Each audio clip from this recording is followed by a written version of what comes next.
Birbhum portal.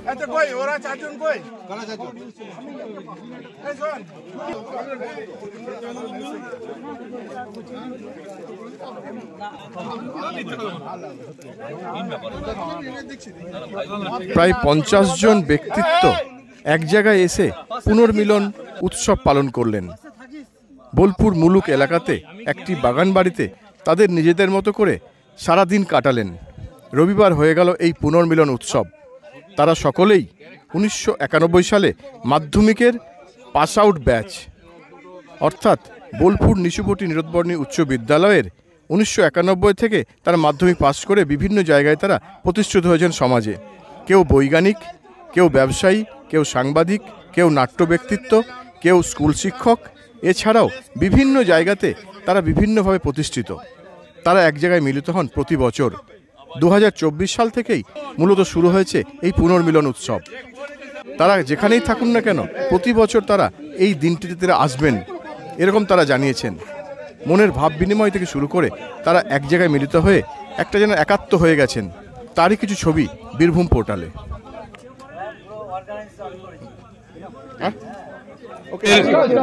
30-40 বছরের একটা দল, মানে আমরা সকলের বন্ধুরা মিলে আমরা একটা স্কুলে পড়তাম, বোলপুরের স্থানীয় স্কুল, খুব নামকরা উচ্চ বিদ্যালয়, বোলপুর নিশুপটি নিরোধবর্ণী উচ্চ বিদ্যালয়। সেখানে 90-এর দশকে আমরা বেরিয়ে এসেছি স্কুল থেকে, 93 সালের উচ্চ মাধ্যমিক ব্যাচ। কাজেই আমাদের যে বাল্য বন্ধুত্বের জায়গাটা, সেটা মাঝখানে স্বাভাবিক কারণে ভাটা পড়ে গিয়েছিল। ভাটাটা পড়ে যাওয়ার যুক্তিসঙ্গত কারণও থাকে, প্রত্যেকের নিজের নিজের কেরিয়ার, নিজের নিজের সংসার, ব্যস্ততা ইত্যাদি। তো আমরা গত বছর থেকে এটা শুরু করেছি 2-1 জন বন্ধুর উদ্যোগে। এটা আমাদের পক্ষে সম্ভব হয়েছে 2024 থেকে, যে একটা দিন আমরা সারা বছরে পারতপক্ষে জানুয়ারি মাসে সকলে একটা দিন নিজেদের জন্য নিজেদেরকে উৎসর্গ করব। এবং সেখানে আমরা যারা এখানে আছি প্রত্যেকেই আমরা সেই ক্লাসমেট, কেউ ক্লাস 5 থেকে, কেউ ক্লাস 1 থেকে, কেউ ক্লাস 11 থেকে। কিন্তু আমাদের যে বন্ধুত্বের গভীরতা, সেটা নিজেদের সুখ দুঃখের যে মাঝখানে গ্যাপ পড়ে যাওয়া, এই সমস্ত কিছুগুলোকে একদিন এসে একটা কনফেশনের মধ্য দিয়ে আমরা যেন একে অপরকে আবার এই বাহুডোরে পাই, মিলন মেলায় একটা পরিণত হওয়ার সুযোগ আমরা খুঁজে নিয়েছি নিজেদের মধ্যে। আর সবথেকে ভালো লাগে আমাদের মধ্যে আজকে যারা প্রতিষ্ঠিত, প্রত্যেক বন্ধুই প্রতিষ্ঠিত। কেউ সাংবাদিকতার জগতে সুনামের সঙ্গে কাজ করছেন, এখানে সায়েন্টিস্ট আছেন। কোন টানে এসছেন এখানে? না, এখানে হচ্ছে যে এত মানে বন্ধুরা যে এতদিন পরে সবারই সাথে দেখা হচ্ছে, এতদিন মানে আমরা একসাথে পড়েছি, তারপরে প্রায় 30 বছর পরে সবাই মিলে যে একসাথে আবার হচ্ছে যে মিলছি, সবাইকে দেখছি, মানে এটার একটা অন্য অনুভূতি। এবং হচ্ছে আমি শুধু এটা মানে ফিল করব বলেই আমি এসেছি। আমি এসেছি ব্যাঙ্গালোর থেকে। এবং হচ্ছে আমি এসেছি শুধু এটার জন্যই যে সবারই সাথে এতদিন পরে দেখা হবে। সেই মানে স্কুলের বন্ধুদের যে মানে যে একটা মানে মহল ছিল, সেটাকে আরেকবার হচ্ছে যে ফিল, হ্যাঁ, ঝালিয়ে নেওয়া, সেটাই হচ্ছে আমার আসার কারণ। এবং হচ্ছে যে মানে এর জন্য যে বন্ধুরা যে যারা এখানে থেকে সমস্তটাকে অ্যারেঞ্জ করেছে, মানে দারুণ একটা কাজ করেছে।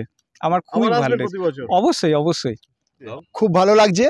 তার কারণ হচ্ছে যে আজকে 35 বছর পেরিয়ে গেল, তারপরেও এই 2025-এ এসে 35 বছরের আগেকার যে স্মৃতি এবং তারও আগেকার যে স্মৃতি, আমরা কেউ ক্লাস 5 থেকেই আমরা একসঙ্গে পড়াশোনা করেছি। মূলত 91-এর মাধ্যমিক এবং 93-র উচ্চ মাধ্যমিকের ব্যাচ, নিচুপটি নিরোধবর্ণী উচ্চ বিদ্যালয়। এখন আমরা প্রত্যেকেই প্রতিষ্ঠিত। তবে আজকের দিনে একটা জায়গায় খারাপ লাগার, সেটা হচ্ছে এখানে এসে জানতে পারলাম যে আমাদের মধ্যে কয়েকজন বন্ধু আজ আমাদের মধ্যে তারা নেই। তবে তাদের জন্য যেমন মনটা ভারাক্রান্ত হলো, কিন্তু আমরা চাইছি একটা অ্যাসোসিয়েশন তৈরি করতে। অ্যাসোসিয়েশন ছাড়া কেউ বাঁচতে পারে না, এবং তার জন্য আমরা চাইছি আমরা যারা বন্ধু আছি সেই 1991 এবং 93-এর যে ব্যাচ, সেই ব্যাচকে নিয়ে আমরা একটা খুব সুন্দরভাবে একটা টিম তৈরি করে নেব। এবং আগামী দিন আমরা যতদিন বেঁচে থাকবো, আমরা চাইবো যে আমাদের বন্ধুত্ব অটুট থাকুক। নমস্কার।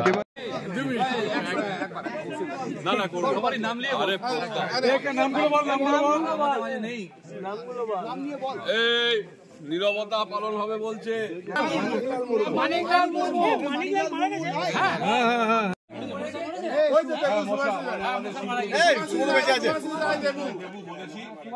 এই আমাদের মোটামুটি নাম যা মনে হয় মশা মারা গেছে। আমিও জানি না। সোমনাথ গাঙ্গুলি লিখেছে খবরটা যে রিহ্যাবিলিটেশন সেন্টারে ছিল।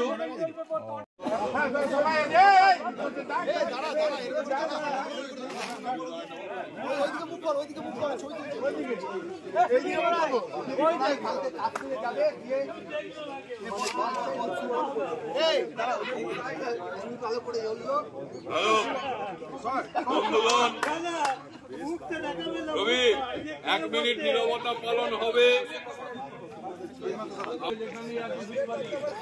সকলকেই অনুরোধ করবো যদি এটা করতেই হয় তাহলে অবশ্যই আমি যে কটা নাম বলবো বা শুনলাম তার বাইরে থাকলেও কেউ না কেউ আমরা বলবোই।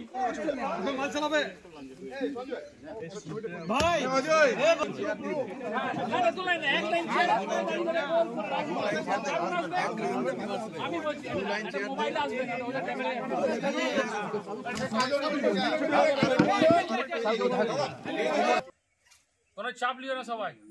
উঠিস না দাঁড়া, এই অডিওগুলো যাবে, এগুলো করিস না। এটা নিউজে যাবে, ওই নিউজে আসছে কিন্তু বর্তমানে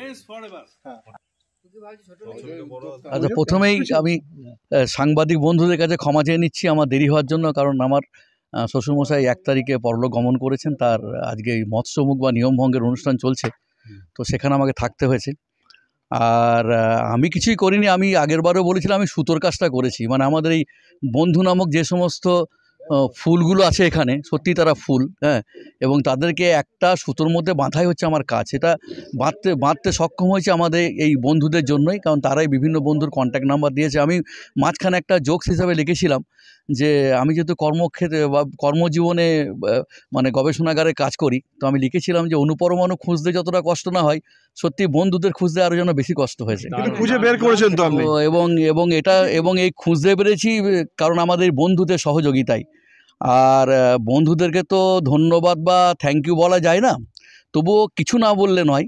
এই আমার ডান দিকে যে বন্ধুটি আছে, মানে আমরা যারা কিছুক্ষণ পর আসছি, ঘুমিয়ে আসছি, আমরা যারা আরাম করে আসছি স্নান টান করে, এবং এসে যে খাবারগুলো খাচ্ছি বা এনজয় করছি, that is because of Ajay Kumar Samanta. তো অজয়ের জন্য একটা মানে একটা এবং এখানে যে পিকনিক করছি, এখানে তো পিকনিকটা এবং এই যে অনুষ্ঠানটা পুনর্মিলন অনুষ্ঠান, হ্যাঁ, কতটা আমাদের মানে আকর্ষণ বাড়াচ্ছে প্রতি বছর করবে। এবং আমাদের আকর্ষণ বলতে কি বলবো, যিনি আমাকে প্রশ্ন করছেন মানে ওই সীতার নাম জানকীর মতো হয়ে গেল আর কি।